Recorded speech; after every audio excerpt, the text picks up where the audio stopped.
الحمد لله وكفى وسلام على عباده الذين اصطفى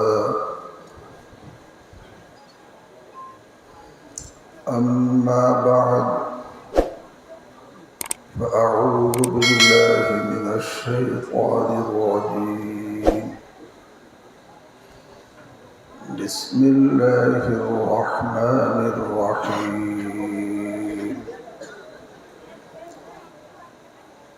هو أعلم بكم إذ أنشأكم من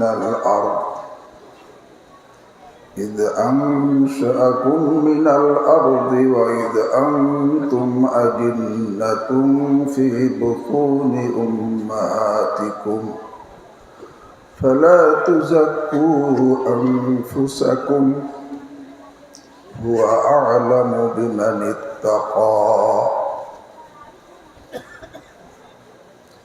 وقال النبي صلى الله تعالى عليه وسلم اتق المحارم تكن أعبد الناس أو كما قال عليه الصلاة والسلام آمنت بالله صدق الله مولانا العظيم وصدق رسوله النبي الكريم ونحن على ذلك من الشاهدين والشاكرين الحمد لله رب العالمين سبحانك لا علم لنا إلا ما علمتنا إنك أنت العليم الحكيم حضرت علماء کرام طلباء عظام محترم حاضرین اللہ رب العالمین ارحم الراحمین মেহেরবানি করে আমাদেরকে এই এক দিনী মজলিসে নিজেকে সংশোধন করার মজলিসে শরীক হওয়ার তৌফিক দান করেছে। আল্লাহ রাব্বুল আলামিন মেহেরবানি করে আমাকে আপনাদেরকে পরিপূর্ণ দিনদার এবং পরিপূর্ণ সমস্ত গুনাহ থেকে পবিত্র হওয়ার তৌফিক দান করেন। এই দিনী মাহফিলগুলো আসলে একটা রুহানি হাসপাতাল, আত্মার রোগের হাসপাতাল। যেমন দেহের রোগের হাসপাতাল আছে, এই সমস্ত দিনী মাহফিল হলো আত্মার রোগের হাসপাতাল। দেহের রোগের হাসপাতালে গিয়ে মানুষ দেহের রোগ থেকে মুক্ত হওয়ার চেষ্টা করে। এখানে দিনী মাহফিলে এসেও চেষ্টা করা যে আমার আত্মার রোগ থেকে আমি কিভাবে মুক্ত হই, কিভাবে আমার সংশোধন হয়। তবে সংশোধন আল্লাহ রাব্বুল আলামিন আরহামুর রাহিমিন কাকে দান করে? যে নিজের সংশোধন চায়। এই জন্য দিনী মাহফিলে এসে কি নিয়ত করতে হয়? যে আল্লাহ, আমি তো মরণশীল, আমি তো একসময় আপনার সামনে হাজির আমার হতে হবে। তা আমি তো পবিত্র হয়ে আমার পূর্ণ সংশোধন হওয়ার অবস্থায় পবিত্র হয়ে গুনাহমুক্ত হয়ে আমি আপনার কাছে যাইতে চাই।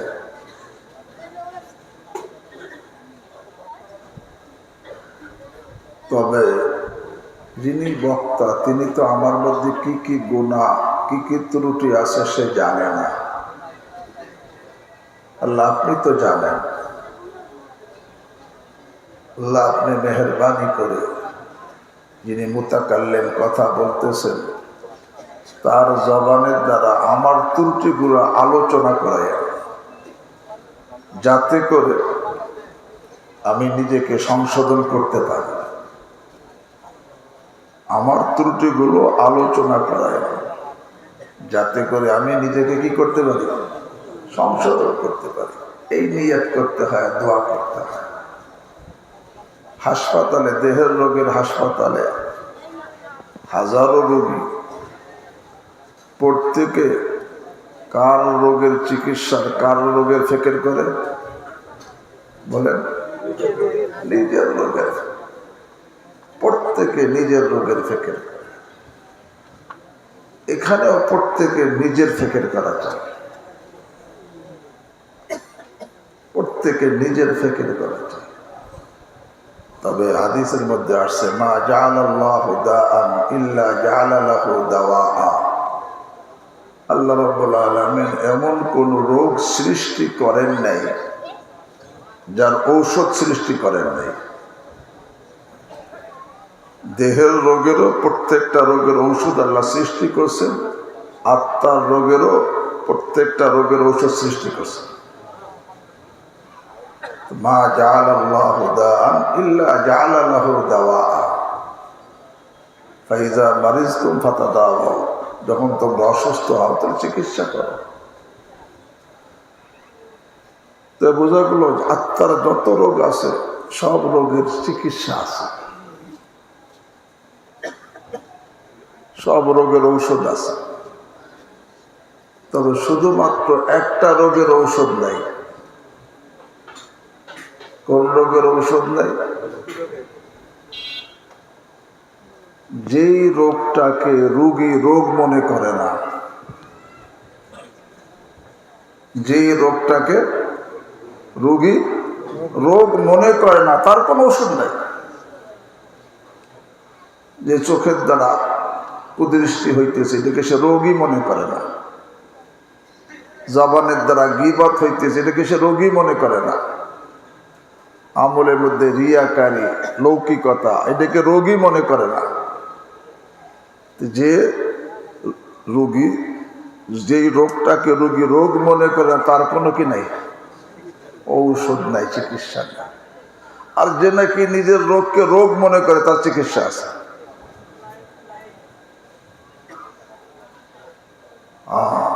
চিকিৎসা আছে। কারণ যখন নাকি সে নিজের রোগকে রোগ মনে করবে, আল্লাহ আমি তো পবিত্র হয়ে যেতে চাই আপনার কাছে, আমার ইবাদত যেরকম হওয়া দরকার তেরকম তো হইতেছে না, আমার মুআমালাত যেরকম সহি হওয়া দরকার মুআমালাত সহি হইতেছে না, মুআশারাত যেমন হওয়া দরকার মুআশারাত ঠিক হইতেছে না, আখলাক যেমন হওয়া দরকার আখলাক ঠিক হইতেছে না। আল্লাহ আমার জবানকে পবিত্র করতে হবে, আমার হাতকে পবিত্র করতে হবে, আমার পাকে পবিত্র করতে হবে, আমার দিলকে পবিত্র করতে হবে। এই পবিত্র অবস্থায় আমি আল্লাহর নিকট যাইতে চাই। যার এই ফিকির এবং চেষ্টা থাকবে, আল্লাহ তাকে পবিত্র হওয়ার তৌফিক দিবেন। এবং যেই দোয়া করবে, দেখা যাবে তার অন্তর, বক্তা তো সে জানে না তার অবস্থা, কিন্তু মালিক তো জানে। মালিক যখন জানেন আর সে দোয়া করতেছে, দেখা যাবে যে কথা বলতেছে তার জবান দ্বারা ওই কথাগুলোই আল্লাহ রাব্বুল আলামিন বলাই দিবেন। হাকিমুল উম্মাহ মুজাদ্দিদ মিল্লাত শাহ আশরাফ আলী থানভী নব্বরাল্লাহু মারকাদা, ওনার কাছে আলিগড় বিশ্ববিদ্যালয়ের এক ছাত্র আসছে, অনেকগুলো প্রশ্ন লেখে, কাগজের মধ্যে অনেকগুলো প্রশ্ন লিখে নিয়ে আসছে। হুজুর কাছ থেকে এগুলো আমি উত্তর জেনে নিজেকে সংশোধন করব। যখন আসছে থানভী রাহিমাহুল্লাহকে জানাইছে, হযরত আমি কিছু প্রশ্ন লিখে নিয়ে আসছি, আপনার কাছে প্রশ্ন করে এটা জেনে আমি নিজেকে সেইভাবে সংশোধন করতে চাই। ঠিক আছে, তুমি কয়েকদিন আমার এখানে থাকো, এরপরে তুমি প্রশ্ন করবা। এখন তুমি কি প্রশ্ন লিখে নিয়ে আসছে থানবী রহিমাহুল্লাহকে সে জানায় নাই এবং সেটি লেখা দেখায়ও নাই। কয়েকদিন থাকার পরে থানবী রহিমাহুল্লাহ যে বলতেছেন যে এখন তোমার প্রশ্নগুলো করো। হযরত আমার সব প্রশ্নের উত্তর হয়ে গেছে। আইলে কায়ে তো জবাবে হর সওয়াল, আইলে কায়ে তো জবাবে হর সওয়াল, মুশকিল আস্ত হাল সাবাদ বেকিল খাল। তিনজন যখন নাকি নিজের মধ্যে পেপাসা থাকে, জুনায়েদ বাগদাদী রহমাতুল্লাহ আলাইহি ঘুমানোর জন্য শুয়েছেন, ঘুম আসতেছে না, ঘুম আসতেছে না, খালি এপাশ ওপাশ করতেছে। আল্লাহ, চিন্তা করলেন ঘুম আসতেছে না কেন? ইন্না লিল্লাহি ওয়া ইন্না ইলাইহি রাজিউন।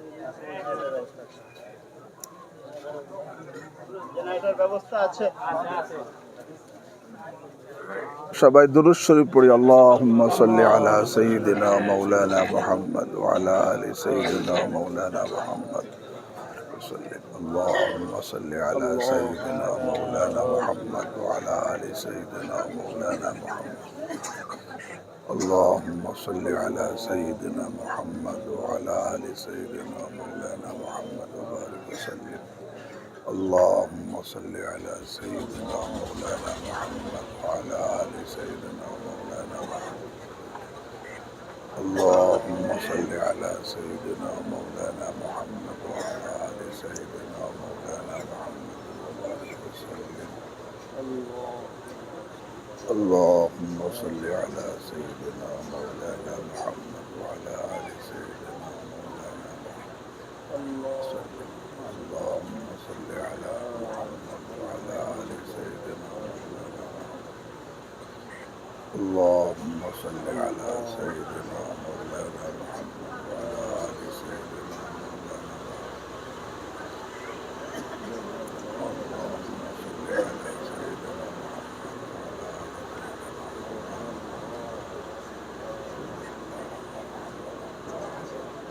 جزا الله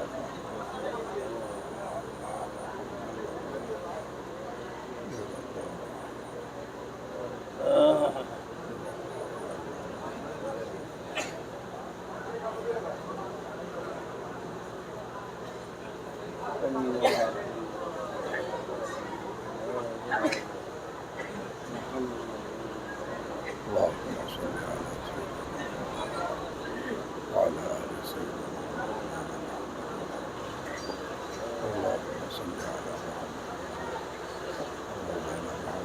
محمد صلى الله عليه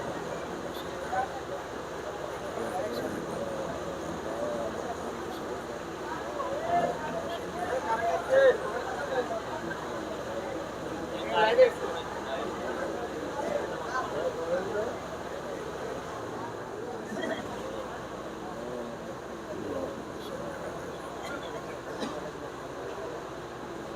الله اللهم صل على محمد وعلى آل سيدنا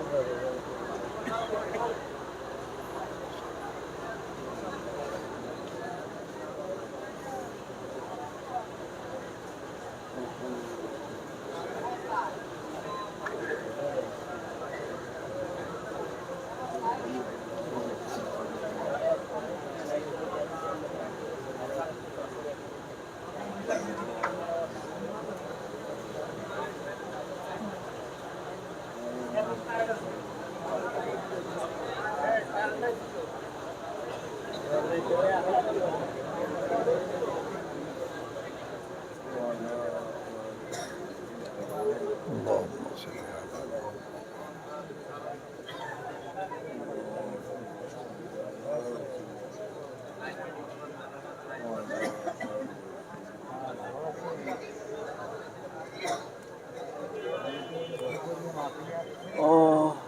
اللهم صل على اللهم صل على محمد. আলহামদুলিল্লাহ।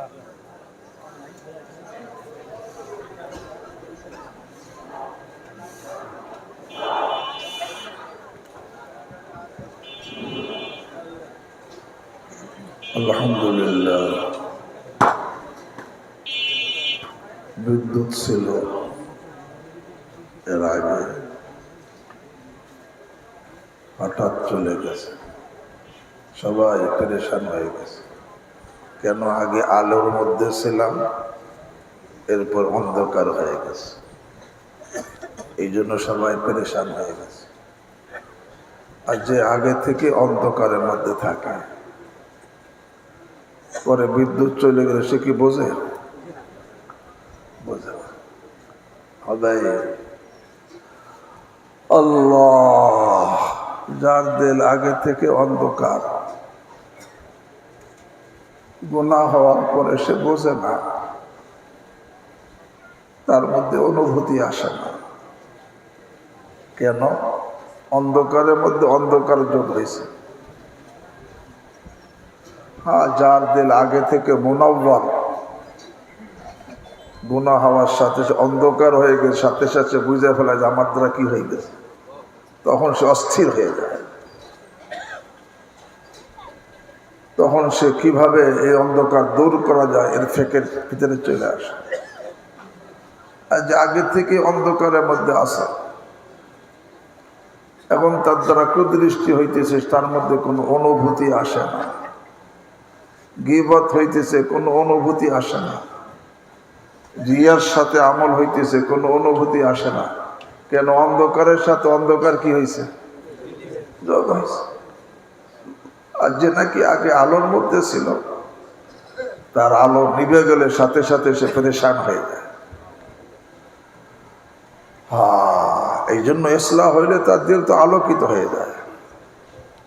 সংশোধন যদি হয়, তার দিল মুনাওয়ার হয়ে যায়, দিল আলোকিত হয়ে যায়। আর দিল যখন আলোকিত হয়, সমস্ত অঙ্গই তো আলোকিত হয়ে যায়।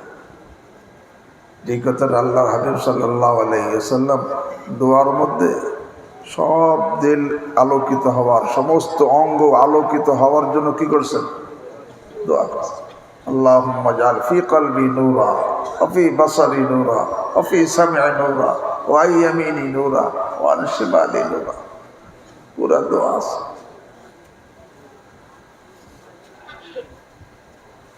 আল্লাহ, তো জুনায়েদ বাগদাদী রহমতুল্লাহ ঘুম আসতেছে না, ছটফট করতেছেন, এপাশ ওপাশ করতেছেন, ঘুম আসে না। কেন ঘুম আসতেছে না উনি বুঝতেছেন না। পরে মনে করলেন যে আমি একটু ঘুরে, মাঠ দিয়ে ঘুরে আসলে ঘুম আসবে। গিয়ে দেখেন এক লোক মাঠের পাশে উগুরে কাঁদতেছে আর দোয়া করতেছে, আল্লাহ আমার লোকের সংশোধন কবে হবে, আমার ইসলাহ কবে হবে? এই যে ভিতরে ইসলাহের, সংশোধনের ফিকির নিয়ে যে কাঁদতেছে, জুনায়েদ বাগদাদী জানেন না, কিন্তু কে জানেন? আল্লাহ তার বান্দাকে ঘুমাইতে দেন নাই, সেখান থেকে উঠে তার কাছে পাঠাইছে, তার কাছে পাঠাইছে, পাঠাইয়ে তাকে সংশোধনের পদ্ধতি বলাইয়া তারপরে আনাইছে। যখন নাকি নিজের সংশোধনে ফেকের থাকে আল্লাহ, তখন আল্লাহ তার জন্য ব্যবস্থা করে দেন। এই জন্য সবসময় যখন কোনো মাহফিলে আসে মনে করবে যে রুহানি হাসপাতাল, আল্লাহ আমি তো আপনার কাছে পবিত্র হয়ে যেতে চাই। কোথাও যেন যেইভাবে আপনি পবিত্র অবস্থায় দুনিয়াতে প্রেরণ করছিলেন, কমপক্ষে এরকম পবিত্র হয়ে যেতে চাই। একটা গুনাহ যেন আমার মধ্যে না থাকে, জাহিরি বাতিনি, সব গুনার সংশোধন করে পবিত্র হয়ে যেতে চাই। আল্লাহ যিনি কথা বলতেছেন তিনি তো আমার মধ্যে কি কি গুনাহ আছে জানে না, আমার ত্রুটি কি কি আছে সে জানে না। আল্লাহ আপনি তো জানেন। আল্লাহ এর জবান দ্বারা এমন কথাগুলো বের করায় যেই কথার মধ্যে আমার ত্রুটির আলোচনা হয়, এবং আমি সে আলোচনা শুনে নিজের সংশোধন করতে পারি। এরকম যে দোয়া করে নিয়ত করে বসতে পারে, ইনশাআল্লাহ ইনশাআল্লাহ আল্লাহ তাকে সংশোধন করে দেবেন। আমিও ভাই নিজের সংশোধনের জন্যই কথা বলি, কারণ আমারও পবিত্রতার দরকার, আমারও পবিত্রতার দরকার, সংশোধনের দরকার। কথা বললে সেই কথা আপনাদের কানে পৌঁছার আগে আমার কানে পৌঁছে, তাই না? এই জন্য আল্লাহ যেই কথা মধ্যে আমারও সংশোধন আছে সেই কথার জন্য আল্লাহ জবান দ্বারা বের করে দেন। আল্লাহ, এখানে আওলাদে রসুল হযরত সালমান মনসুরপুরি দামাত বারাকাতুহুম আসবেন, তার অপেক্ষায় আপনারাও আছেন, আমিও আছি। আসার আগ পর্যন্ত দুই এক কথা। আমাদের প্রত্যেকটা মানুষের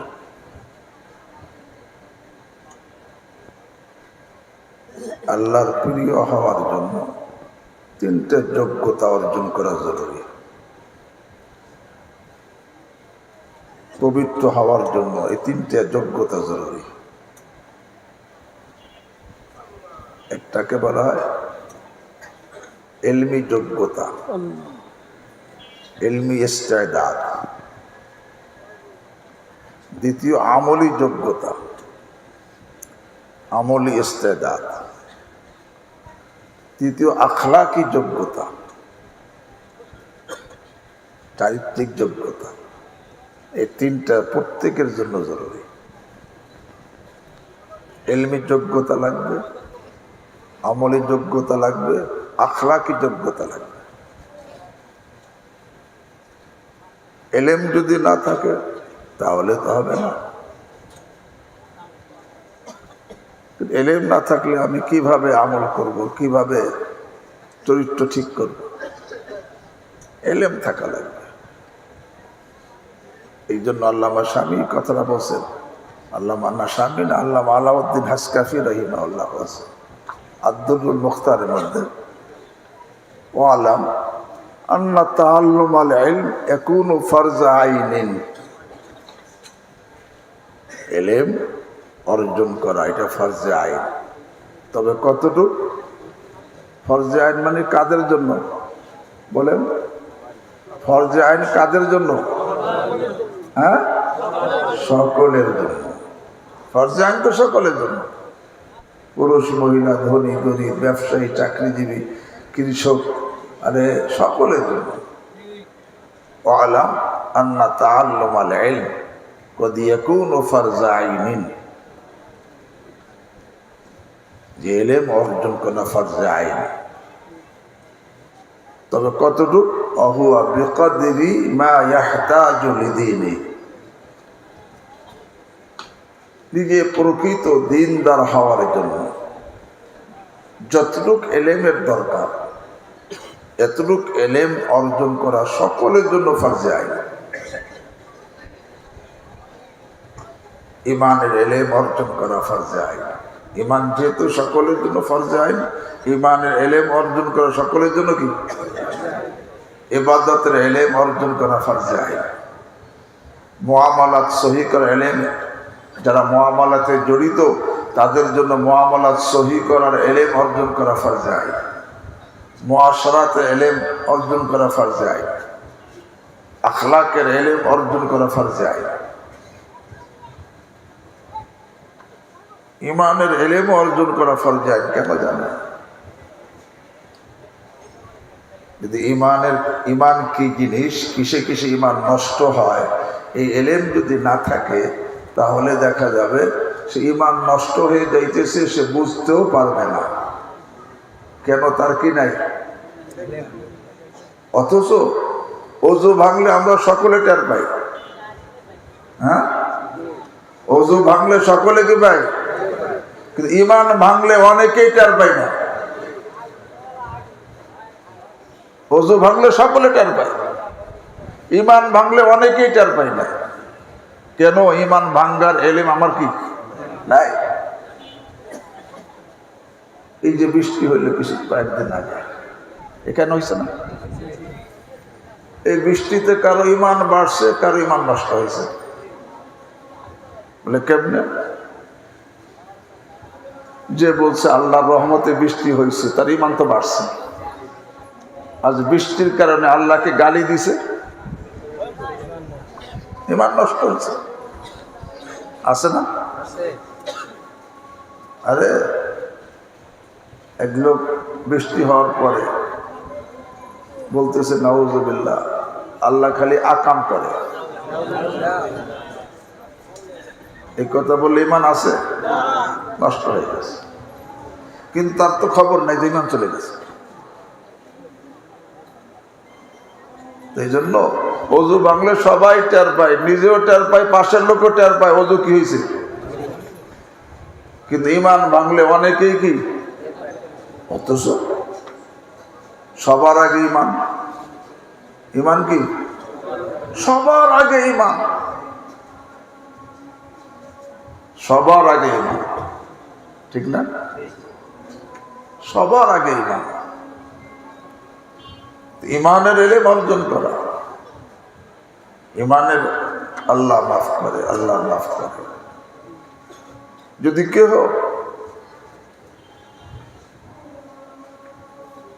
আল্লাহ রাব্বুল আলামিনের সমালোচনা করে, রাসূল সাল্লাল্লাহু আলাইহি ওয়াসাল্লামের সমালোচনা করে, কোরআনে কারীমের সমালোচনা করে, আল্লাহর কোন বিধানের সমালোচনা করে, ঈমান থাকে?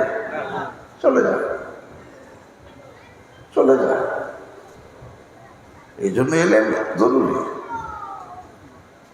এলমি এলেম, ঈমানের এলেম জরুরি। আল্লাহ রাব্বুল আলামিনের দোষারোপ করে ঈমান থাকে? থাকে না। রাসূল সাল্লাল্লাহু আলাইহি ওয়াসাল্লামের দোষারোপ করলে ঈমান থাকে? গালি দিলে, সমালোচনা করলে, ঠাট্টা বিদ্রুপ করলে ঈমান কি থাকে না? এমনি ভাবে আরে কোন কুফরি কাজকে অন্য করতেছে, একজন সেটাকে পছন্দ করলো, এতে সে রাজি, ঈমান থাকে? রেজা বিল কুফরি কুফর, রেজা বিল শিরকে শিরক, রেজা বিল হারামে হারাম। কারো কুফরিতে সে রাজি থাকলে ঈমান চলে যায়। কিন্তু কুফর আর ঈমান তো একসাথে কি হয় না, জমা হবে না। কুফর আর ঈমান একসাথে হবে না। সে কুফরকে পছন্দ করলে ঈমান শেষ, ঈমান থাকবে না। রেজা বিল কুফরি কুফর, কোন কুফরকে ভালো করলে ঈমান থাকবে? অথচ সে তার জানা নেই, ঈমান চলে যাইতেছে, খবর নাই, নামাজ কালাম কিন্তু পড়ে। এই জন্য আমার উস্তাদ বলতেন, অনেক লোক তাহাজ্জুদ গুজার কিন্তু তার ঈমান নাই, ঈমান নাই। আল্লাহ আমাকে আপনাদেরকে হেফাজত করেন। ঈমান নাই কিন্তু সে বুঝতেছে না কেন? তার কি নাই? এলেম নাই। এলেম না থাকার কারণে ঈমান নাই, এটা বুঝতেছে না। এই জন্যই বলা হয় যে ওযু ভাঙলে টের পায়, কিন্তু ঈমান ভাঙলে টের পায় না। কোন হারাম কাজকে যদি কেউ হালাল আর বৈধ মনে করে, ঈমান থাকে? ঈমান থাকে না। আরে গীবত করা হালাল না হারাম? আল্লামা শামী লেখে, এক প্রকার গীবত হলো গীবতে কুফর, এর দ্বারা ঈমান চলে যায়। বলে কোন গীবত? যে গীবত করাটাকে হালাল মনে করে, এটা গীবতে কুফর, ঈমান চলে যায়। ঈমানের এলেম জরুরি। যে কোনো হারাম কাজ, ঘুষ খাওয়া হালাল না হারাম? এখন যদি কেউ হালাল মনে করে, ঈমান চলে যাবে। সুদ খাওয়া হালাল না হারাম? সুদ খাওয়াকে হালাল মনে করে, ঈমান চলে যাবে। যে কোনো হারাম জাহেরি বাতিনি যে কোনো গুনাহকে যদি হালাল মনে করে ঈমান চলে যায়। কিন্তু সে বুঝতেছে না। কেন বুঝতেছে না? হ্যাঁ, এলেম নাই, এলেম নাই। এই যে এলমি যোগ্যতা, যে ইমানিয়তের এলেম জরুরি, যেটা আল্লামা স্বামী তাবিনুল মাহারেমের হাওলায় স্পষ্ট বয়ান করছেন। ওয়াইলমিল আলফাজিল মুকাফফিরা, কি কি বিষয় জানা ফরজে আইন, বিরাট ফেরেজ বয়ান করার পরে শেষে বলেন ওয়াইলমিল আলফাজিল মুকাফফিরা, যে শব্দ দ্বারা কুফরি হয়ে যায়, যে শব্দগুলো কাফের বানাই দেয়, যেই কথায় অর্থাৎ ঈমান নষ্ট করে দেয়, এইটা জানাও ফরজে আইন। এটা জানা কি? এই কথা বলে উনি বললেন আলা আমরি হাদা মিন আহাম্মিল মুহিম্মাত ফি হাদা জামান। আমার জীবনদাতার কসম, কিসে কিসে ঈমান নষ্ট হয় এইটা জানা এই যুগের জন্য সবচাইতে বেশি গুরুত্বপূর্ণ। কোন যুগের কথা বলছে? আরে তাবিনুল মাহারিমওয়ালা আজ থেকে এরকম ভাবে 600-700 বছর আগের কথা বলে। বেশি গুরুত্বপূর্ণ কেন? লিআন্নাকা তাসমাউ কাসীরাম মিনান নাস ইয়াতাকাল্লামুনা বিমা ইয়াকফুর। অনেক লোককে তুমি বলতে শুনবা যেই কথা ঈমান চলে যায়, এই কথা সে বলতেছে, অথচ অহুম আনহা গাফিলুন, এর থেকে তারা বেখবর।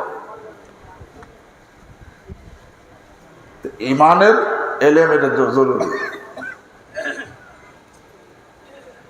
ইমানিয়তের এলেম, ইবাদতের এলেম, এটাও কি?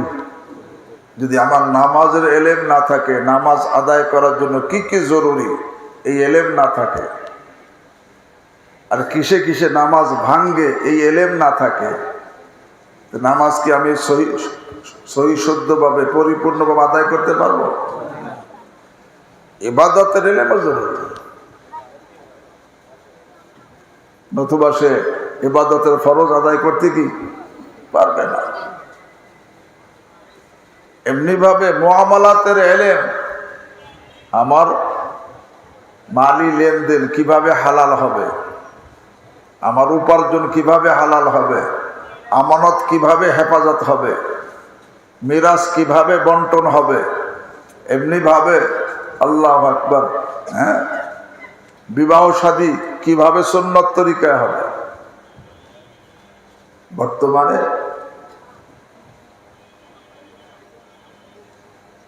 শতকরা 80-85 দাম্পত্য জীবনের মধ্যে অশান্তির আগুন জ্বলতেছে।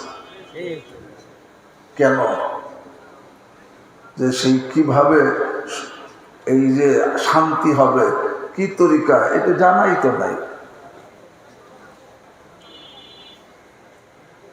বিবাহের সময় মাঝখানে কথাটা বলেই দিই, 4টে জিনিস সহি হইতে হয়। কয়টা জিনিস? 1 নম্বর সহি নিয়াত, 2 নম্বর সহি নির্বাচন, 3 নম্বর সহি ভাবে বিবাহ, 4 নম্বর সহি ভাবে জীবনযাপন। কয়টা? সহি নিয়ত হইতে হয়। বিবাহের নিয়ত আছে? হ্যাঁ আছে, জানি তো না। বলে কি নিয়ত? বিবাহের সময় 3টে নিয়ত করতে হয় কমপক্ষে। কয়টা? বিবাহের আগে 3টে নিয়ত করবে ছেলে মেয়ে সবাই। কি নিয়ত? 1 নম্বর ইত্তেবায়ে সুন্নতের নিয়ত। কিসের নিয়ত? সুন্নতের অনুসরণ।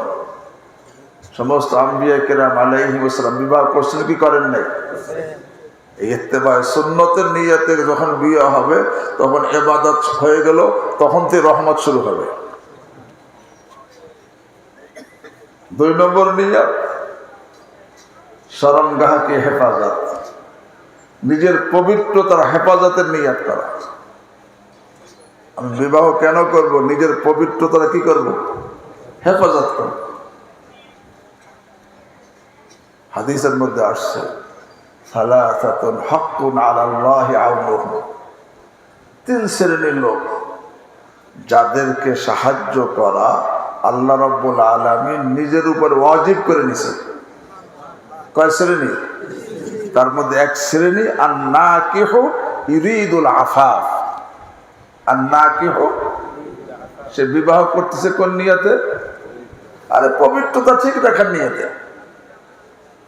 বিবাহের দ্বারা আমার পবিত্রতা আমি ঠিক রাখবো, এই পবিত্রতা নষ্ট হয় যেরকম লজ্জা স্থানের দ্বারা, চোখের দ্বারাও নষ্ট হয়, জবানের দ্বারাও নষ্ট হয়, কানের দ্বারাও নষ্ট হয়, হাতের দ্বারাও নষ্ট হয়, পায়ের দ্বারাও নষ্ট হয়। এই জন্য আল্লাহ হাবিব সাল্লাল্লাহু আলাইহি ওয়াসাল্লাম বলেছেন, জিনাল আইনে আন নজর, অজিনাল লিসান আন নুতকু, অজিনাল রিজলি আল খুতা, অজিনাল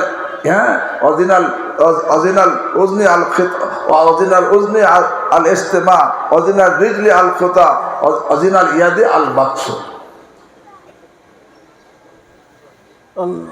চোখের দ্বারা কুদৃষ্টি করলে চোখের জিনা হইল, জিনা হইলে পবিত্র ঠিক থাকে না নষ্ট হয়ে যায়? জিনাল আইনি আন নজর,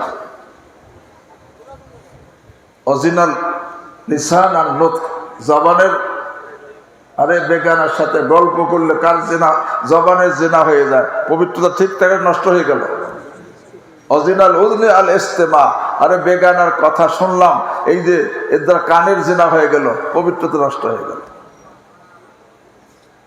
অজিনাল রিজলি আল খুতা, পায়ের পাও দিয়ে বেগানের কাছে হেঁটে গেলে পায়ের জেনা হয়ে গেল। হাত দ্বারা বেগানাকে স্পর্শ করলে হাতের জেনা হয়ে গেল। বিবাহের আগে নিয়ত করতে হয় আন-নাকিহু ইউরিদুল আফাফ। আমি বিবাহ কেন করব? এই বিবাহের দ্বারা আমি পবিত্রতার হেফাজত করব, অর্থাৎ আমার লজ্জা স্থানেরকেও পবিত্র রাখবো, আরে চোখকেও পবিত্র রাখবো, জবানকেও পবিত্র রাখবো, কানকেও পবিত্র রাখবো, হাতকেও পবিত্র রাখবো, পাকেও পবিত্র রাখবো। আল্লাহু আকবার। যখন এই নিয়তে আল্লাহ আকবারকে বিবাহ করে, আল্লাহর হাবিব সাল্লাল্লাহু আলাইহি ওয়াসাল্লাম ইরশাদ করেন, এই লোকটাকে সাহায্য করা আল্লাহ রাব্বুল আলামিন তার উপর ওয়াজিব করে নেন।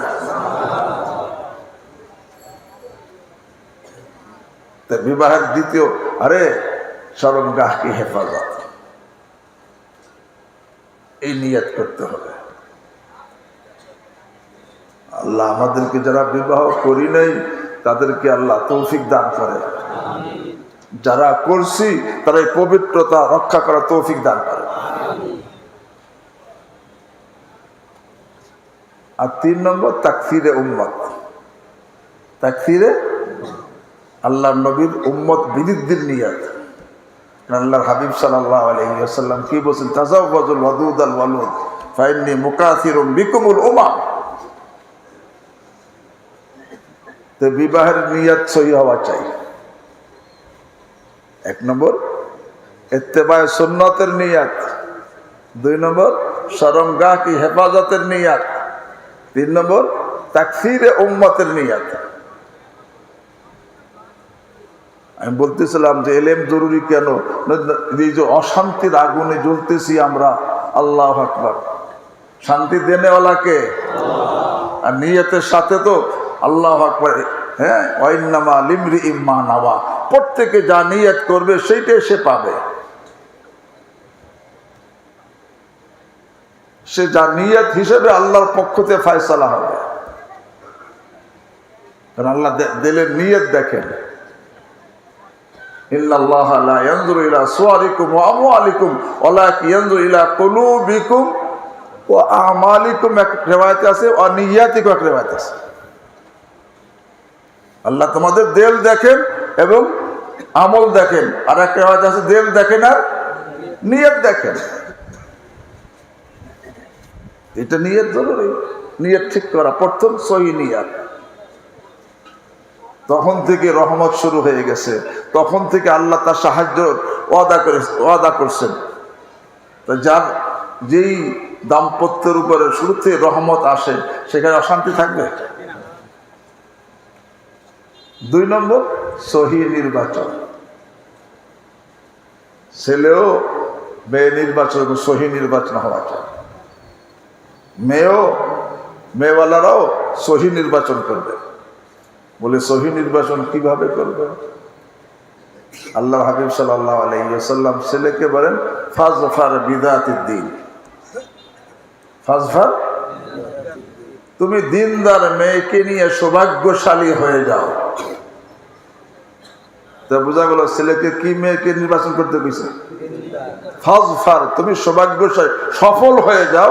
বিদাতি দিন, দিনদার মেয়ের মাধ্যমে সৌভাগ্যশালী হও, সফল হয়ে যাও।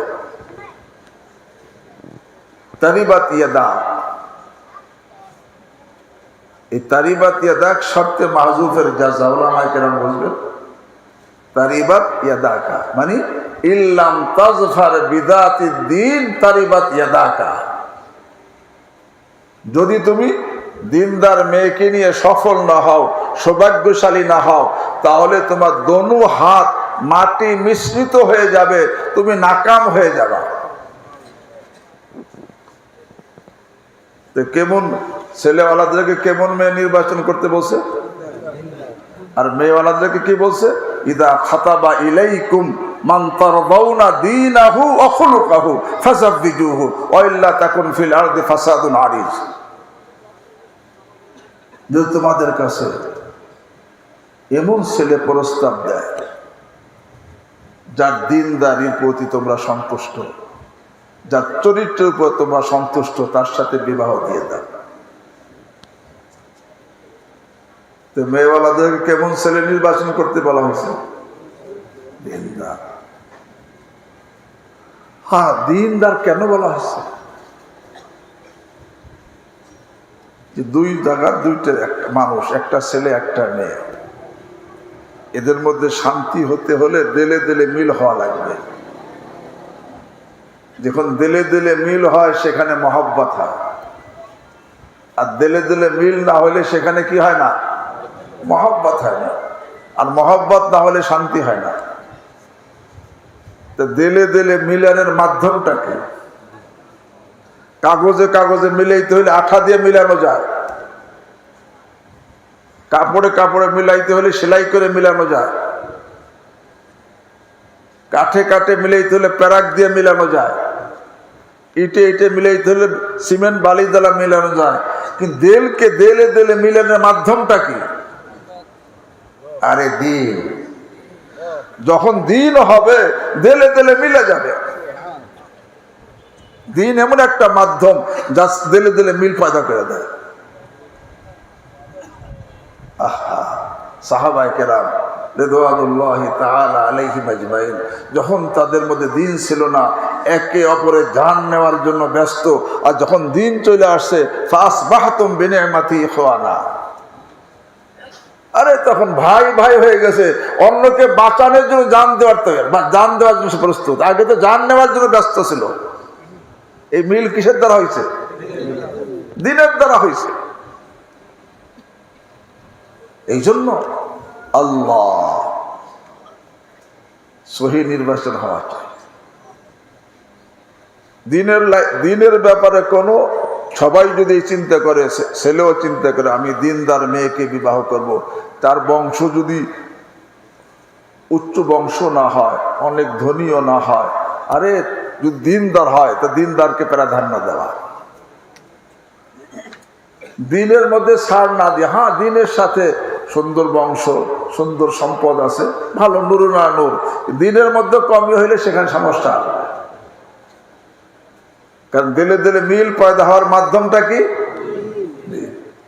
আজকে যেহেতু আল্লাহু আকবার, এই দিনকে প্রাধান্য দেওয়া হয় না, দিলে দিলে মিল হয় না, যার কারণে কি হয়?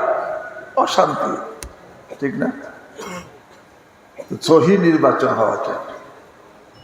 এক নম্বর সহি নিয়াত, দুই নম্বর কি? সহি নির্বাচন। তিন নম্বর আল্লাহ সহি তরিকায় বিবাহ। সহি তরিকায় বিবাহের সংক্ষেপে বলে দেই, যেই বিবাহকে কেন্দ্র করে একটা গুনাহ হবে না, সে সহি বিবাহ। বুঝেন নাই? যেই বিবাহকে কেন্দ্র করে কোনো একটা গুনাহ হবে না, এতটুকু তো করতে হবে। গুনাহ হইলে সেখানে রহমত আসে না গজব আসে? যদি বিবাহকে কেন্দ্র করে আরে বিবাহ নাফরমানি হয়, সেখানে কি আসবে? যখন গজব আসবে, শান্তি না অশান্তি? অশান্তি। যেই বিবাহকে কেন্দ্র করে একটা গুনাহ হবে না, ডেকসেট বাজবে না, অপচয় হবে না, লাইটিং হবে না, গান বাদ্য হবে না, বেপরদিগি হবে না, কোনো ধরনের শরীয়ত বিরোধী কিছুই হবে না, হবে শুধু সুন্নাত তরিকা। অনেকে কয়ে যে ছেলেটা আনন্দ করতেছে, আরে ছেলেটা আনন্দ করতেছে, তোমরা আনন্দ তো করলা, এই যে ছেলে আর মেয়েটার বিবাহ হইল এদের জীবনটাকে গজবের মধ্যে ফেলে দিলা, বুনিয়াদি হইল গজবের দ্বারা শান্তি করতে আসবে, বোঝেন নাই? এই জন্য সহি তরিকায় বিবাহ, সুন্নত তরিকায় না পারে কমপক্ষে এতটুক যে আমার এই বিবাহকে কেন্দ্র করে একটা গুনাহ হবে না, একটা নাফরমানিও হবে না। নাফরমানির দ্বারা তো গজব আসে, গজবের দ্বারা শান্তি না অশান্তি? অশান্তি। যেই বিবাহের সূত্র গজব দ্বারা হইল, শান্তি কিভাবে আসবে?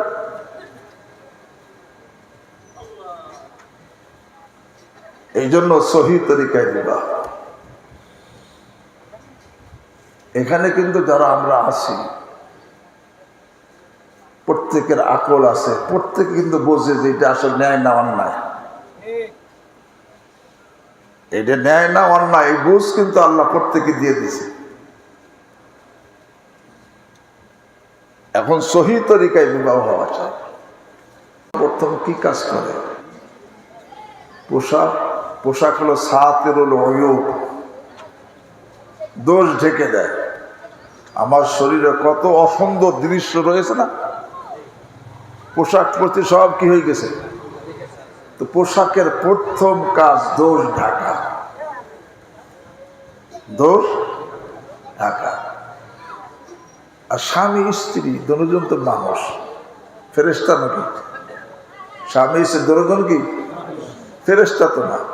আর মানুষ হলে দোষে গুণে কি মানুষ, আর দোষের দ্বারা অশান্তি হয়, দোষের দ্বারা কি হয়? অশান্তি হয়। এখন পোশাক বলছে যে দোষে গুণে মানুষ, দোষ থাকবে, কিন্তু এখন একে অপরের পোশাক একে অপরের দোষ কি করবে? ঢাকবে। যখন একে অপরের দোষ ঢাকবে, দোষগুলো ঢাকা পড়ে যাবে, গুণ বাহিরে থাকবে, গুণের দ্বারা কি হয় বলে? শান্তি হয়।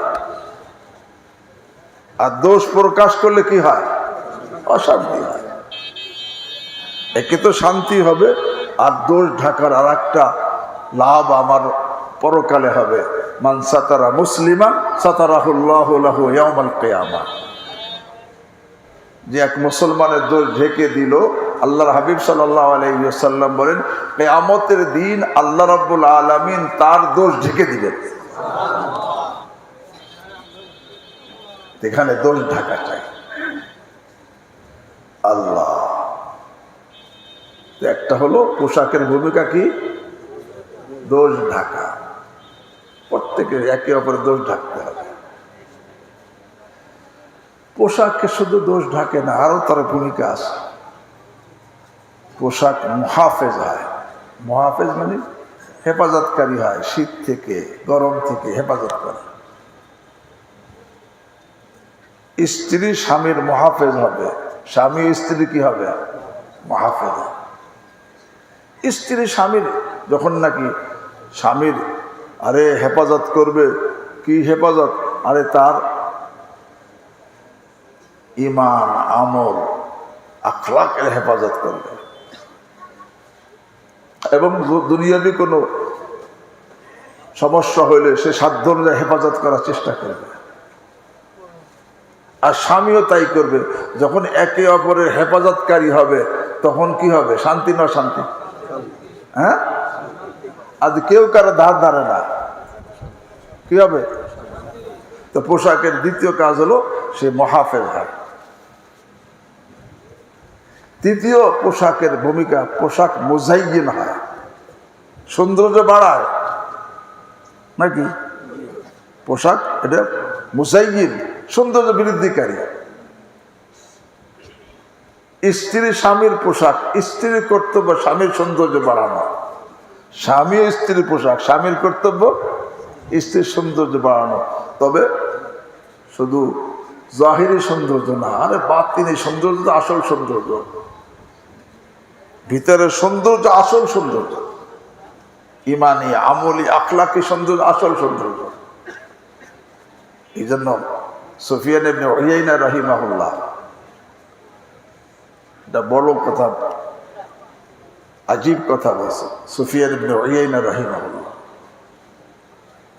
আল্লাহ কোরআনের মধ্যে আদলের হুকুম দিচ্ছেন, ইহসানের হুকুম দিচ্ছেন, আর ফাহাশা নিষেধ করছেন। ইন্নাল্লাহ ইয়ামুরু বিল আদলি ওয়াল ইহসান, আছে না? ওয়া ইয়ানহা আনিল ফাহশাই ওয়াল মুনকার। উনি আদল কি জিনিস, ইহসান কি জিনিস, আর ফাহাশা কি জিনিস, এর ব্যাখ্যা করছেন সুফিয়ান ইবনে উয়াইনা রাহিমাহুল্লাহ, যিনি ইমাম বুখারীর দাদা উস্তাদ। সুফিয়ান ইবনে উয়াইনা ইমাম বুখারীর কি দাদা উস্তাদ। উনি কি ব্যাখ্যা করছেন আদলের? যার আদল মানে বরাবর করা, বরাবরি করা, ইনসাফ, বরাবরি। যার বাহির আর ভিতর সমান, বাহির যেমন ভিতর তেমন, বেশ কম নাই, এটা আদল, এটা কি ইনসাফ। বাহিরে যেমন আছে ভিতরও তেমনই আছে, বাহির যেমন পরিষ্কার ভিতরও পরিষ্কার, সমান, একই স্তরে, এর নাম কি? আর বাহির যতটুক সুন্দর, ভিতর এর চাইতে বেশি সুন্দর, এর নাম ইহসান। আর বাহির তো সুন্দর, ভিতর খারাপ, এর নাম ফাহশা। বোঝেন নাই? বাহির সুন্দর আছে, এই যে উপর দিয়ে ফিটফাট, দ্বিতীয় হলো সে মুহাফেজ, তৃতীয় মুজাইয়িন, সৌন্দর্য বৃদ্ধি করে। স্বামী স্ত্রীর সৌন্দর্য বৃদ্ধি করবে, স্ত্রী স্বামীর। আর 4 নম্বর, লেবাস ব্যক্তির তাবে হয়, তাই না? লেবাস কি হয়? অনুগত হয়। কার? ব্যক্তি, যার লেবাসটা, সেই লেবাসটা তার অনুগত, সে যেমন তার লেবাসটা কি তেমন। স্ত্রী স্বামীর লেবাস, তা বোঝা গেল স্ত্রী কার অনুগত হবে, আর স্বামীও তো স্ত্রীর লেবাস, স্বামীও কার অনুগত হবে। তো যখন নাকি একে অপর অনুগত হবে, এর দ্বারা কি হবে? আর একে অপর অবাধ্য হইলে অশান্তি। বোঝেন না? একে অপর অনুগত হবে। আর তবে এতটুকু অনুগত হওয়া যাবে, তবে শরীয়ত বিরোধী কোনো কাজ যাবে না। লা তাআতা লিমাখলুকিন ফি মাসিয়াতিল খালিক, এছাড়া বাকি সব ব্যাপার অনুগত হইতে হবে। পোশাকের আর এক ভূমিকা, পোশাক তাবে হয়। তাই যখন নাকি দুজনই একে অপরের অনুগত হবে, সেখানে কি হবে? আর কেউ কারো মানে না, প্রত্যেকে একে অপর অবাধ্য, সেখানে কি হবে? অশান্তি হবে। বোঝেন নাই? তো পোশাকের ভূমিকা, আল্লাহ লেবাস বলছেন কেন? এইভাবে জীবন যাপন করবে, একে অপরের দোষ ঢাকতে থাকবে, একে অপরের হেফাজতকারী হবে, একে অপরের সৌন্দর্য বৃদ্ধি করবে, একে অপরের অনুগত হবে। এইভাবে যখন জীবন যাপন হবে, সেখানে কি হবে? শান্তি হবে। পোশাক শুধু তাই না, পোশাক এবং ব্যক্তির সাথে গভীর সম্পর্ক, মাঝখানে কোনো ভায়া আছে, মাধ্যম নাই। তো তোমাদের স্বামী স্ত্রীর সম্পর্ক অনেক গভীর হইতে হবে। এই সম্পর্ক যত গভীর, আমার হাজবেন্ড বলেন, স্বামী স্ত্রীর সম্পর্ক যত গভীর হবে, আল্লাহু আকবার, তত তাদের তাকওয়া পরহেজগারি মজবুত হবে।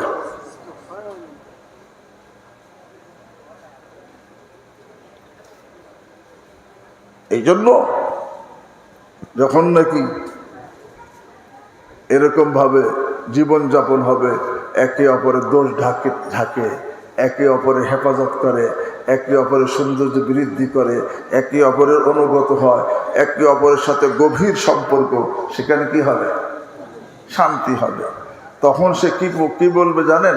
যে জাওজা এমান বাহরে মান লাইলা এমান যাকে দাদ ওরা মোরা মাওলা এমান। জাওজা এমান বাহরে মান লাইলা এমান যাকে দাদ ওরা মোরা মাওলা এমান। আমার বিবি আমার জন্য আমার লায়লা, কেননা আমার বিবিকে আমাকে দান করছেন আমার মওলা আল্লাহ। এই জন্য বলতেছিলাম, শুধু তাই না, আল্লাহর হাবিব সাল্লাল্লাহু আলাইহি ওয়াসাল্লাম বলছেন আকমালুকুম ঈমানান আহসানুকুম খুলুকান লিআহলিহি। তোমাদের মধ্যে কামেল ঈমানদারকে যে তার পরিবারের সাথে ভালো ব্যবহার করে। আল্লাহ কোরআনে কি বলছেন? আশিরুহুন্না বিল মারুফ ফাইন কারিহতুমুহুন্না ফাআসা আন তাকরাহু শাইআ ওয়া ইয়াজআলুল্লাহু ফীহি খায়রান কাসীরা। তো বলতেছিলাম, প্রথম যোগ্যতা ইলমি যোগ্যতা, ইমানিয়াতের ইলম, ইবাদতের ইলম, মুআমালাতের ইলম, এমনি মুআশারাতের ইলম। আমি কিভাবে আচরণ করলে অন্যের কষ্ট হবে না, কিভাবে কারো হক নষ্ট হবে না, এই মুআশারাতের ইলম। আর মুআশারাতের ইলম না থাকলে বান্দার হক নষ্ট হয়। কি হয়? আর বান্দার হক যখন নষ্ট হয়, আল্লাহ সে কি রহমত পাবে? এবারে দেখেন রাসূল করিম সাল্লাল্লাহু তাআলা আলাইহি ওয়াসাল্লাম হীরা গুহা থেকে যখন আসলেন আম্মা যে খাদিজা রাদিয়াল্লাহু তাআলা আনহার কাছে, আয়েশা কি বলতেছেন? আরে লাকাদ খাশিতু আলা নাফসি, আমার জানের ভয় হইতেছে। তখন আম্মাজি খাদিজা রাদিয়াল্লাহু তাআলা আনহা, কাল্লা, কখনো না, ভয় নাই। কেন ভয় নাই? বলে আল্লাহর রহমত আপনার সাথে আছে। বলে আল্লাহর রহমত সাথে আছে, আল্লাহর নুসরত সাথে আছে। দলিল কি? দলিল হলো ইন্নাকা লা কাল্লা ওয়াল্লাহি মা ইউখজিকা আবাদা ইন্নাকা লাতাসিলুর রাহিম ওয়া তাহমিলুল কাল্লা ওয়া তাকসিবুল মাদুম ওয়া তাকরিদ যায়ফ ওয়া তুইনু আলা নওয়াইবিল হক। এসব বান্দার হক, বান্দার হক আদায় করা। এই মুআশারাত যদি ঠিক না থাকে, তার দ্বারা বান্দার হক কি হবে না? আদায় হবে না। এর দ্বারা বুঝে আসে হুকুকুল ইবাদ কি আদায়গি জালেবে রহমত ইলাহি হয়। বান্দার হক আদায় করা আল্লাহর রহমতকে টেনে নিয়ে আসে। বরং বান্দার হকের গুরুত্ব কি পরিমাণ, আল্লাহ ফুকাহায়ে কেরাম কি বলেন? দেখো, যেখানে আল্লাহর হক আর বান্দার হকের মধ্যে কোনো বিরোধ না থাকে, তখন তো দুইটাই আদায় করা জরুরি। কিন্তু যদি কখনো তাআরুজ হয়ে যায়, এমন তাআরুজ হয় যে একটা আদায় করলে আর একটা আদায় করা কি যায় না, সেখানে শরীয়তের বিধান কি? হকুল আবদি মুকদ্দামুন আলা হকিল্লাহ। হকুল আবদি মুকদ্দামুন আলা হকিল্লাহ। বান্দার হক এটা আগে আল্লাহর হকের থেকে। বলে বান্দার হক আগে? হ্যাঁ, যেমন জামাতে নামাজ পড়া কত বড় ফজিলতের আমল। এমন সময় আপনি জামাতে দাঁড়াই গেছেন, আপনার বৃদ্ধা মা বা বৃদ্ধ পিতা ইমার্জেন্সি ডাক দিছে, ইমার্জেন্সি ডাক দিছে, পড়ে গেছে হয়তো। এখন শরীয়তে কি কয়? তুমি জামাতে দাঁড়ায় নামাজ শেষ করবা না মাঠ ডাকে সাড়া দিবা? তো মাঠ ডাকতে বান্দার হক, আর জামাতে নামাজ তো কি আল্লাহর হক। এখানে দেখা যায় এই মুহূর্তে দুইটা একসাথে করা যাচ্ছে না। জামাতে যদি আমি করে যাই, জামাত পুরো করি, ওদিকে আম্মার কষ্ট হয়, আব্বার কষ্ট হয়, আর ওখানে ধরতে যাই জামাত ছুটে যায়। তো শরীয়তে কি কয়? হকুল আব্দি মুকদ্দামু আলা হাক্কিল্লাহ, বান্দার হক এখানে মুকদ্দাম কার হকের উপরে? বলে আল্লাহর হকের থেকে মুকদ্দাম হয়ে গেল। দেখো, হক আদায় করা জরুরি হয় দুই কারণে। কয় কারণে? একটা আজমতের কারণে আর একটা হাজতের কারণে। আজমত বড়ত্বের কারণে, হকদার বড় আজমতওয়ালা, আর একটা হাজত, আরে হকদার বড় ঠেকা। আল্লাহর হক আদায় করতে হয় কেন? আজমতের কারণে। বান্দার হক আদায় করতে হয় কেন? হ্যাঁ, হাজতের কারণে, ঠেকা এই জন্য। এখন যদি আল্লাহ তো ঠেকা না, বান্দা তো কি ঠেকা। এখন আল্লাহ রাব্বুল আলামিন এখানে কয় বান্দার হক আদায় করে, বান্দা ঠেকা, তারটা আদায় না করলে তার কষ্ট হবে। আমারটা এখন ছাইয়ে দিলে আমার কোনো কষ্ট হবে না, আমার কোনো ক্ষতি হবে না, কিন্তু বান্দার কি হবে? তো বান্দার হক আদায় করা আগে কেন? বান্দার এখানে বান্দা ঠেকা। হক আদায় করা জরুরি হয় কয় কারণে? একটা আজমতের কারণে আর একটা কি হাজতের কারণে। আল্লাহর হক আদায় করা জরুরি কেন? আল্লাহর আজমত বড়ত্বের কারণে। বান্দার হক আদায় করা জরুরি কেন? হাজতের কারণে, বান্দা মুহতাজ, ঠেকা, এই জন্য জরুরি। তো সুতরাং এখানে মুকদ্দম মানে ঠেকাটাকে, সে যে বড় ঠেকা, এই জন্য আল্লাহ ছাড় দিছে। এখানে তুমি কার হক আদায় করো? বান্দার হক আদায় করো। বান্দার হক মুআশারাত যদি ঠিক না থাকে, সে বান্দার হক আদায় করতে কি পারে না। আর দ্বিতীয় যদি চিন্তা করা হয়, যেটাকে আমরা বান্দার হক বলতেছি, এইটাও তো আদায় করার হুকুম কে দিছেন? নামাজ, রোজা, হজ, যাকাত হুকুম কে দিছেন? তো ওটাও আল্লাহর হুকুম, এটাও কি? দেখে আল্লাহর একটা হক আর একটার উপর মুকদ্দম করা হয়েছে। বোঝেন নাই? একটা হক আর একটার উপর কি করা হয়েছে? কারণ এটাও তো আল্লাহ হুকুম দিছেন। যখন তাআরুজ হয়েছে, কাজে এইটাকে প্রাধান্য দাও। এখানে হকুন মুকদ্দামুন আলা হাক্কিন আখার, আল্লাহর এক হক আর এক হকের থেকে কি হলো? মুকদ্দম হলো। ওই যেটাকে বান্দার হক বলা হইতো, সেটাও কার হক? কারণ সেটা আদায় করার হুকুম কে দিছেন? অবিল ওয়ালিদাইনি ইহসানা অবিদিল কুরবা অবিল ওয়ালিদাইনি ইহসান। এর আগে আমর আছে না? আহসিনু, কি আছে? আহসিনু। অবিল ওয়ালিদাইনি ইহসানা অবিদিল কুরবা ওয়াল ইয়াতামা ওয়াল মাসাকিন ওয়াল জারি দিল কুরবা ওয়াল জারিল জুনুব ওয়াস সাহিবি বিল জানবি ওয়াবনিস সাবিল ওয়া মা মালাকাত আইমানুকুম। এই হক আদায়ের হুকুম কে দিয়েছেন? আল্লাহ দিয়েছেন। যে আল্লাহ নামাজের হুকুম দিয়েছেন, সেই আল্লাহই তো এই হক আদায়ের কি করছেন? হুকুম দিয়েছেন। যখন হুকুম দিয়েছেন, তাহলে তীক্ষ্ণ দৃষ্টি তাকাইলে দেখা যায় যেটাকে আমরা বান্দার হক বলতেছি, এটাও আসলে আল্লাহরই হক। এটা আদায়ের হুকুমকে দিয়েছেন। সুতরাং এই এটা ভিতরে প্রশ্ন হয় যে আল্লাহর হকের তো বান্দার হক কি হয়ে গেল? বড় হয়ে গেল না, ওইটাও কার হক? আল্লাহরই হক। অথবা আর এক জবাব হলো যে বান্দার হককে মোকদ্দম করা হইতেছে আল্লাহর হকের উপরে। আসলে যেটাকে আল্লাহর হক বলা হয়, হক তো এমন জিনিস যেটা আদায় হইলে সাহাবে হক সফল হয়, না হইলে সে বিফল হয় এবং ব্যর্থ হয়, এবং আদায় হইলে সে তার রাহাত হয়, না হলে তার কষ্ট হয়। এখন বলেন তো, যেটা আমরা হকুল্লাহ বলতেছি, এটা আদায় করলে আল্লাহর লাভ না আমার লাভ? হ্যাঁ, এটা আদায় না করলে আল্লাহর ক্ষতি না আমার ক্ষতি? আমার। তা আসলে যেটাকে আল্লাহর হক বলা হইতেছে, এটা হলো হকুন নফস, নিজের হক। আর যেটাকে বান্দার হক বলা হইতেছে, এটা হকুল গায়ের। হকুল নফস, হকুল গায়রি মুকাদ্দামুন আলা হক্কিন নফস। কথা বোঝেন নাই?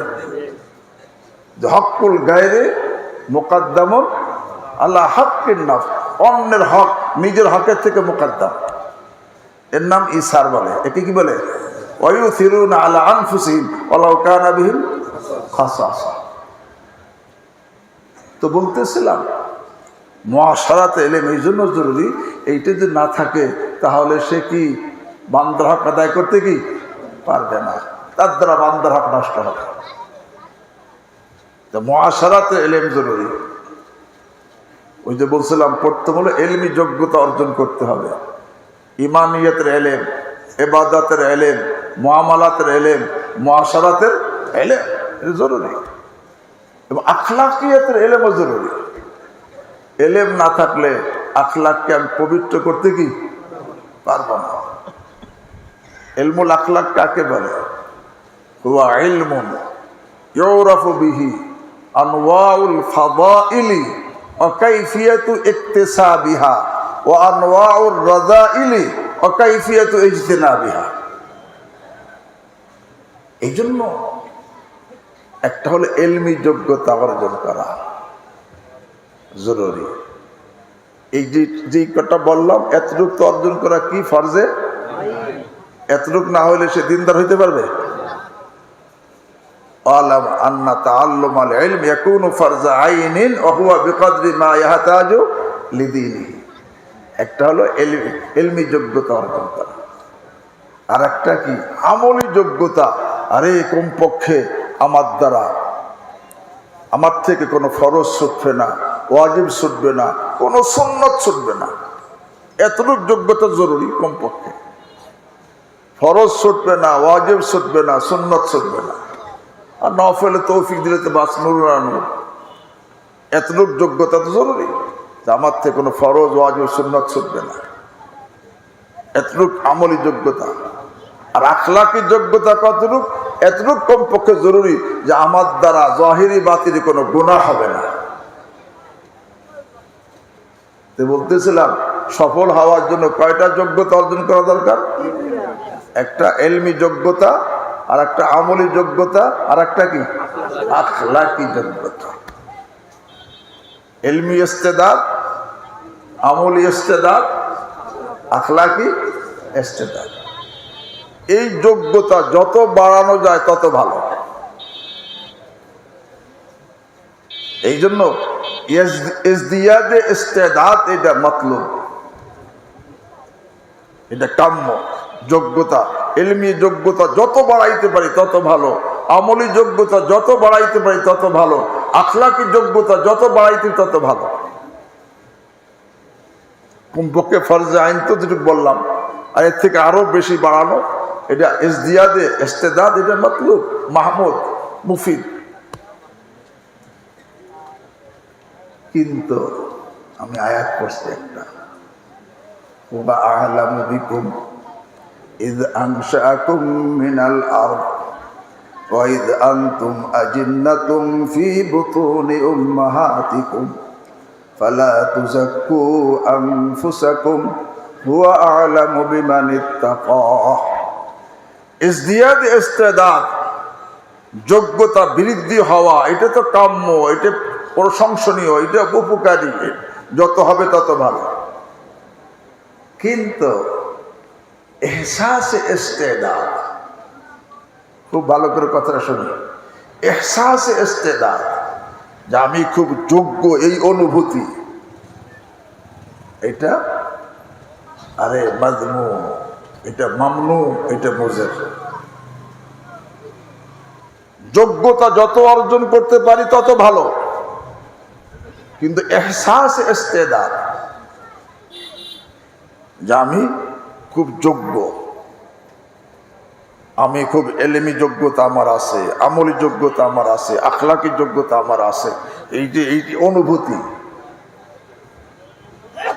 এটা মাজমু, নিন্দনীয়, এটা মামনু, নিষেধ, এটা মুজির, ক্ষতিকারক। এই জন্য ইলমি যোগ্যতা বেশির থেকে বেশি অর্জন করতে হবে, আমলি যোগ্যতা বেশির থেকে বেশি অর্জন করতে হবে, আখলাকি যোগ্যতা বেশির থেকে বেশি অর্জন করতে হবে। কিন্তু আমি যোগ্য এই অনুভূতিটা কি ক্ষতিকারক? ভাই, সদস্য হুজুর রহমতুল্লাহ যোগ্যতার ব্যাপারে কারো সন্দেহ আছে? ইলমি যোগ্যতা, আমলি যোগ্যতা, আখলাকি যোগ্যতা, কিন্তু তার মধ্যে এই যোগ্যতার কোনো এহসাস ছিল? আর এহসাস থাকলে কেন লিখতেন নাসির শামসুল হক? বোঝেন নাই? কি লিখতেন? নাচিজ মানে লাশায়। নাচিজ মানে কি? লাশায়, কোনো কিছুই নাই। তাদের হযরত সদস্য রহমতুল্লাহ যোগ্যতা ইলমি কন, আমলি কন, আখলাকি কন, কোনোদিন কমই ছিল? কিন্তু ওনার মধ্যে এই যোগ্যতার অনুভূতি ছিল। যোগ্যতার অনুভূতি থাকলে এটি লেখেন কেন নাচিজ? উনি কি আমাদের মধ্যে বানাওয়াটি করে লিখছেন না? ওনার দিলের কথা, দিলের কথা। কেন বলে এখানে এই তিনও সব যোগ্যতা ছিল, কিন্তু সেই এহসাস ছিল না। এহসাসের দ্বারা আল্লাহু আকবার কি পরিমাণ ক্ষতি হয়। এহসাস যখন থাকে যে আমি এত যোগ্যতা আছে, আমার ভিতরে ফখর চলে আসে, কেবেল চলে আসে, খুব বেজা চলে আসে, আল্লাহ মাফ করে, যেটা আল্লাহর কাছে বড় অপছন্দনীয়। আরে সদস্য হুজুর রহমতুল্লাহকে দেখার তো আমার সৌভাগ্য হয় নাই। আমি গহরডাঙ্গা পড়ি নেই, ছোট সময় ছিলেন হজরত, আমার ভাইরা পড়ছেন, দেখার সৌভাগ্য হয় না। আপনাদের অনেকেরই হয়েছে, কিন্তু হেদায়েতুল্লাহ স্যার রহমতুল্লাহকে দেখার সৌভাগ্য হয়েছে, হাফিজুর রহমতুল্লাহ দেখার সৌভাগ্য হয়েছে। হেদায়েতুল্লাহ স্যার রহমতুল্লাহ কেমন যোগ্যতা ছিল, ইলমি যোগ্যতা কেমন? আরে হাদিসে কুল্লাতাইনের উপরে তাকরির করছেন 100 পৃষ্ঠা লেখছে ছাত্ররা। হাদিসে কুল্লাতাইন, এই শুধু এক হাদিস, এরপর তাকরির 100 পৃষ্ঠা লেখছে। কেমন ইলমি যোগ্যতা! আল্লাহ! আর আমলি যোগ্যতা কেমন, আখলাকি যোগ্যতা কেমন! কিন্তু উনি শুধু লিখতেন হেদায়াতুল্লাহ, আর কিছু না, খালি আর একখান গামছা কাঁধে নিয়ে ঘাটতেন, গামছা কাঁধে সবসময়। নিজে পান কিনতো, নিজে গিয়ে দোকানে পান কিনতেছেন, পুরি কিনে আনতেছেন। এহসাস ছিল যোগ্যতা। আরে আমার উস্তাদ, আমি তো নিউটনে ছিলাম কিছুদিন, কিছু তো হাসিল করতে পারিনি। মুফতি আজম পাকিস্তান, মুফতি অলি হাসান তুঙ্গি রহমতুল্লাহ আমার উস্তাদ। তোদের যোগ্যতা কতটুকু কি বলবো? হুজুর আমাদেরকে বুখারী শরীফ জিলদে আউয়াল পুরা, জিলদে সানি পুরা, তিরমিজি শরীফ জিলদে আউয়াল পুরাটা, জিলদে সানি পুরাটা, শামাইল পুরাটা একা পড়াইতেন। এখন তো এখন এক বুখারী 5 জনে পড়াইতে পারে না। উনি আমাদের এই 5টা কিতাব একেবারে শুরু থেকে শেষ পর্যন্ত হরফান হরফান পড়াইছে। বুখারী কা জিলদে আউয়াল পুরা, জিলদে সানি পুরা, তিরমিজি শরীফ জিলদে আউয়াল পুরা, জিলদে সানি পুরা এবং শামাইল পুরাটা একা পড়াইছে। কেমন যোগ্য হলে পড়াইতে পারে?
জন্য তোরা কইতে আমার 21 भी नहीं है, কিন্তু আমাকে নজর কোন দিকে? হাসিল হয়েছে দেখে তো আমাদের ভিজিটিং কার্ড লাগে। ওনাদের কোনো ভিজিটিং কার্ড ছিল?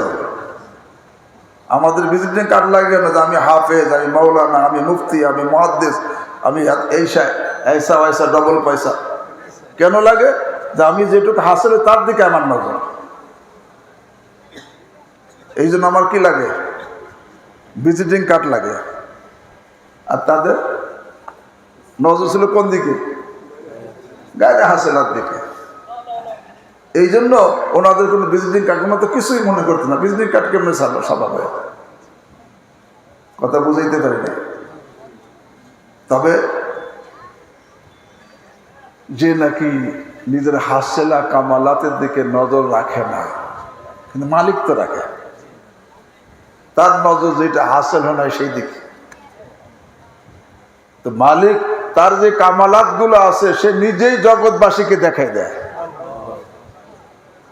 তার তো নজর নাই, মালিকের তো নজর আছে। মালিক জগৎবাসীকে দেখাই দেয়, এই জন্য জগৎবাসী তাদের ফেদা হয়ে যায়।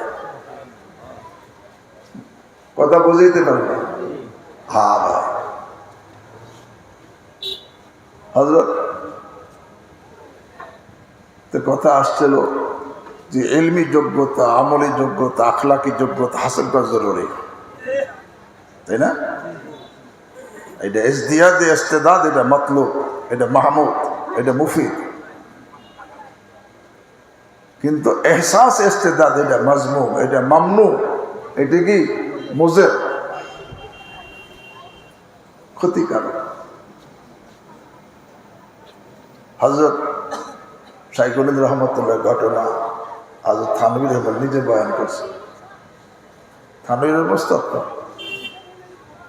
লোকেরা শাইখুল হিন্দ রহমতুল্লাহকে শাইখুল হিন্দ বলে ছোট করছেন।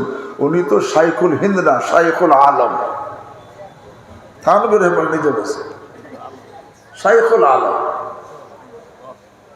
ভাই কথা যা আসছে তাই কইতেছে, হয়তো কথা অনেকে ভালো লাগতেছে না। চলুন বাবা, কথা তো নিজের পক্ষতে আসে না। আল্লাহ তো শাইখুল হিন্দ রহমাতুল্লাহ এক এলাকায় গেছে, যেখানে ওনার অনেক ছাত্র, অনেক ভক্ত আছে। সবাই তো হযরত একটু আমাদের নসিহত করেন। उनके भाई मैं तो इसका लायक नहीं, मैं इस लायक नहीं, আমি তো নসিহত করার যোগ্য না। ওনারা যে কথা বলতেন দিলের কথা, জবানি বানাওয়াটি ওনার মধ্যে কি ছিলই না। বানাওয়াটি বলতে কিছুই ছিল না। তখন শাইখুল হিন্দ রহমাতুল্লাহ সবাই বলছে হুজুর কিছু নসিহত করেন, আমি তো লায়ক নেই, আমি তো যোগ্য না। কিন্তু সবাই তো জানে হযরত কেমন যোগ্য না অযোগ্য, সবাই ধরছে।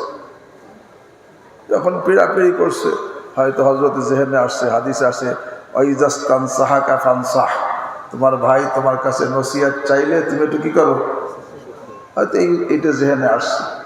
তো বসছে নসিহত করতে, ভক্তরা আছেন, ছাত্ররা আছে। তো ওই মজমার মধ্যে একজন পুরাতন মশহুর মুহাদ্দিস আছে, যে ওনাকে চেনে না, ওনাকে জানে না, সেও বসছে। এমন সময় উনি কথা শুরু করছেন। কথা করতে বলতে বলতে বলছেন ফাকিহুন ওয়াহিদুন আশাদ্দু আলা শাইতান মিন আলফি আবেদ। একজন ফকিহ 1000 আবেদের চাইতে শয়তানের নিকট বেশি ভারী। আসাদের তর্জমা করছে কি ভারী, আজকাল। ওই পুরান মুহাদ্দিস দাঁড়াই গেছে যে আপনি হাদিসের তর্জমা ভুল করছেন, যে হাদিসের তর্জমা ভুল করে তার বয়ান করা জায়েজ নাই। সাথে সাথে বসে গেছে, কোনো প্রতিবাদ নাই। সাথে সাথে বসে, ভাই আমি বলছিলাম না আমি যোগ্য না, খামাখা তোমরা আমাকে ধৈর্য বসাইছো, দেখো না আমার ভুল হয়ে গেছে। সাথে সাথে কোনো প্রতিবাদ নেই, কারণ তাদের মধ্যে তো এহসাস ইস্তিদাদ কি ছিল না, বসে গেছে। কিন্তু ওই ছাত্ররা ভক্তরা খুব রাগ হয়েছেন কার উপরে? ওই মুহাদ্দিস সাহেব, যে উনি আমার কথা বন্ধ করাই দিলেন। কিন্তু তাকে কিছু বলার সাহস নাই, কারণ তারা হযরতের মেজাজ জানে। তাকে কিছু বললে হযরত তার উপর চরম নারাজ হবে, চরম নারাজ হবে। এই জন্য কাউরে কিছু না বললে, আর উনি বসে গেছেন। এখন সবাই খামোশ হয়ে গেছে।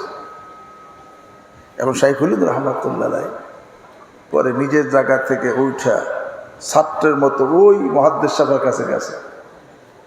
হযরত আমার ভুল হয়েছে, আমি তো সংশোধনের জন্য আসছি, এখন ভুল কোনটা হয়েছে আমি বুঝি নাই, আমাকে বলে দেন। তখন বলছি যে আপনি যে আসাদের তর্জমা আফকাল করছেন এটা ভুল, আসাদের তর্জমা ভারী করছেন এটা ভুল।